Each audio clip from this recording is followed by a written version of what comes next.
From the Bob Mills Weather Center, the Oklahoma weather expert, Travis Meyer. I don't know if palm trees can grow in Oklahoma in like 1911, but they probably could have. On this date in 1911, Tulsa hit 90 degrees, 9-0. Man, we missed that by a long shot today. Ugh, it was the earliest 90-degree reading ever on record. Obviously, that was quite a while ago. And we're talking about ice right now. So we have ice warnings. That's a magenta color here. See all the way across southwest Texas, back into southeastern Oklahoma, Little Rock to Memphis to Jackson. It's just unreal amount of freezing rain and a mess of weather going on. So that's what we're seeing right now, is that's continuing to develop and moving northward at this point. So we have our guys situated all across the area. JD is the farthest north. He's in Muskogee. I just wanted to mention JD's video. Again, once you get off the main roadways, thoroughfares, and turnpikes, then all of a sudden you get on secondary roads, and there's just road coverage with ice. So that's what we're dealing with there. Speaking of which, Bob is in McAllister right now. Bob, quick update from you. What's it like in the Big Mac? Hey, Travis, we're getting pretty steady rain at this point, and it's starting to freeze on the signs and the trees.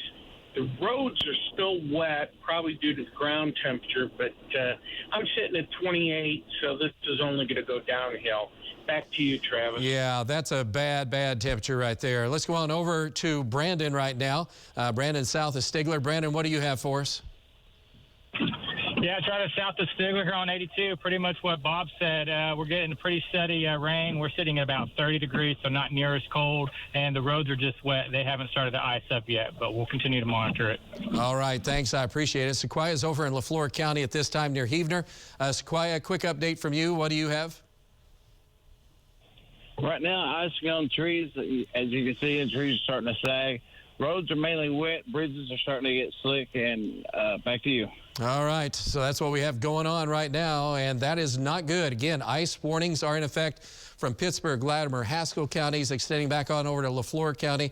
So with that moderate rainfall right now, I call it moderate, it's light, that Bob just had, this is going to cause icing concerns really ramping up here for the next hour or two, because that's starting to build back through the area.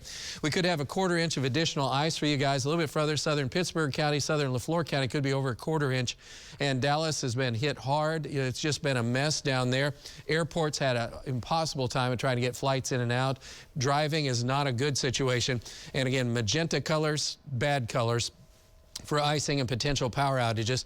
Notice how that gets to near Tulsa, but that's about it. So that cold air has sunk all the way down through South Texas into Old Mexico. That's how big of an air mass. I mean, you can just see it takes up, it's just pretty much like a big arrow that's pointing south. The only places that are still lucky is over in Florida. Phoenix was up in the 60s today.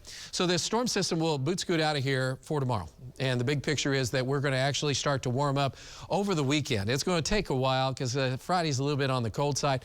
Then the middle of next week, we have to watch for this storm system on Wednesday and Thursday. There will actually be a little bit of severe weather. Depends on where this goes. It's still off into the Pacific, so it's got a ways to go. And then we'll have another cold shot coming in. But the outlook is in for February, and right now it looks like it could be a little wetter than normal. And so that's interesting. And near normal temperatures, which is cold because it's February, it's still winter, but it might be just a hair bit above normal. Next 3 weeks, we're looking for the warmest coming up here as we go on into the weekend and beginning of next week. We dropped down a couple of times, and so it's not a big warm-up that we're going to see, but it's not bad. Around the Jinx area now, and really for much of the metro, we're hanging near 30 degrees. Not too bad. Most of the metro temperatures upper 20s to low 30s at this hour. Again, icy conditions, and there's a chance of light freezing drizzle. Some of that is going to move up here, some sleet mixed in with that. So tonight through the morning hours, we'll see that coming close. 10 o'clock, very close. And then as we go on into the overnight and morning time, we'll be in the 20s. Southeast Oklahoma, we'll be seeing some improvement. We'll get a lot of improvement with some sunshine. Don't forget, Groundhog Day is for tomorrow. Temperatures will be in the 40s. We'll see if he sees his shadow. Otherwise, our temperatures tonight will be generally ranging in the 20s, 40s, and then we go into the 60s. Enjoy it while we have it. That next storm system isn't all that bad, so things are looking pretty good across the area. We'll be back with sports.